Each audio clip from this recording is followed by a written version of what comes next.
Bonjour à tous, je suis ravi de vous retrouver pour un nouveau numéro de 100% Quintet. On se retrouve pour étudier le prix d'Orthez qui se disputera dimanche à Vincennes. C'est un groupe 3 qui se disputera sur les 2850 mètres de la grande piste. 15 trotteurs de 4 ans, français et européens, se retrouvent et un favori, Crésus Di Poggio, qui tente la passe de 3. Allez, tout de suite, on fait le tour des partants avec la grille de départ. Le 1, Coco Chanel Effet n'a pas pu s'exprimer dans le Charles Kerselin. Méfiance. Le 2, Caio Titus Bond reste sur 2 sorties décevantes.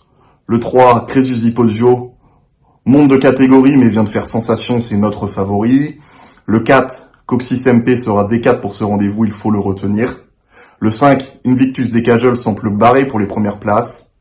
Le 6, Collier a été rétrogradé après enquête. En dernier lieu, il faut la reprendre. Le 7, Invictus Madiba vient de bien se défendre sur plus court. Le 8, Ikem enchaîne les disqualifications, il devra rester sage. Le 9, Imagine Darling n'a rien montré depuis plusieurs mois. Le 10, Ikaku des Saintis est capable d'accrocher une place. Le 11, Calypso Di Poggio peut confirmer son dernier succès sur 4 tapis verts, d'autant qu'il sera allégé dans sa ferrure. Le 12, Iron Meloa a des excuses en dernier lieu, on rachète. Le 13, Inma Rosa réalise un super meeting, elle est incontournable, c'est une base. Le 14, Instinct d'âme vise un peu moins haut cette fois. Et enfin le 15, Idylle à la vie est la plus riche du lot, je m'en méfie. Allez, tout de suite on passe au papier.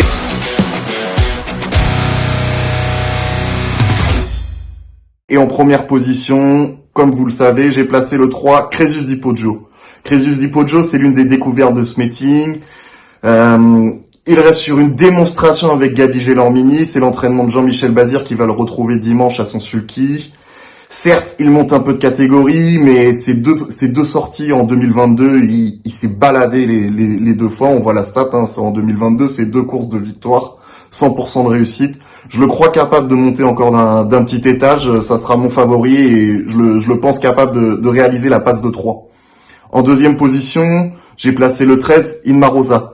Inma Rosa, c'est vraiment la valeur sûre cet hiver, elle est incontournable, on voit la statistique qui s'affiche, 5 courses au cours de ce meeting, 2 victoires, 3 places, elle n'est jamais sortie des 5 premiers au cours de l'hiver, c'est vrai 100% de réussite, c'est vraiment une base incontournable, elle reste sur un succès sur plus court mais également performance sur la longue distance, avec un bon parcours, elle va encore terminer très vite et ne devrait pas être loin de la vérité.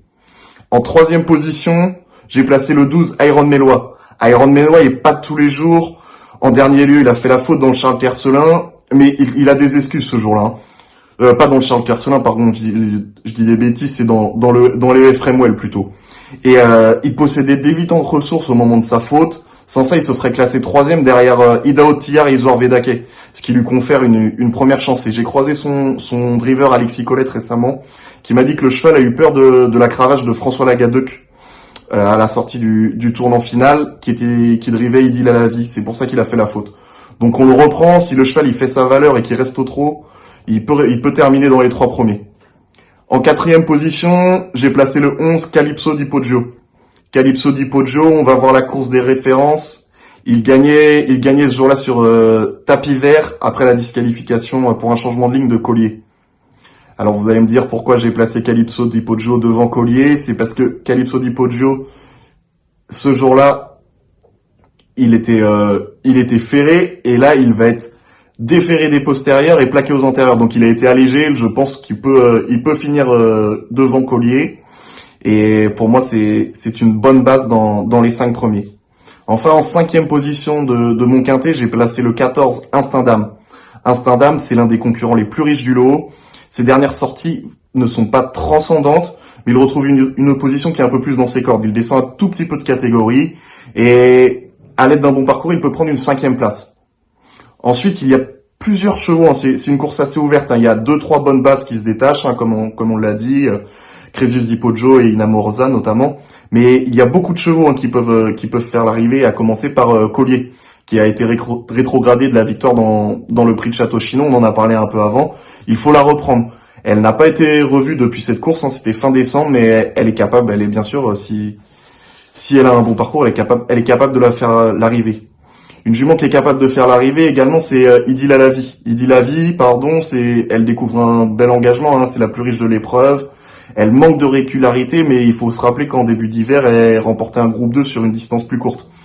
Si elle est dans un bon jour, elle est confiée à Franck Nivard, elle est capable de prendre une belle place. Il faut s'en méfier et dans une sélection, il faut la retenir.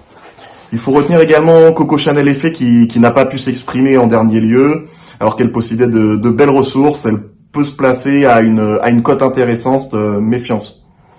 Pour une petite place également, je me méfie d'un cheval comme le 4 Coxis MP qui sera pieds nus pour l'occasion, et du 10 Ikaku des Saintis qui n'a pas trop de marge mais qui peut prendre une 4e voire une 5e place.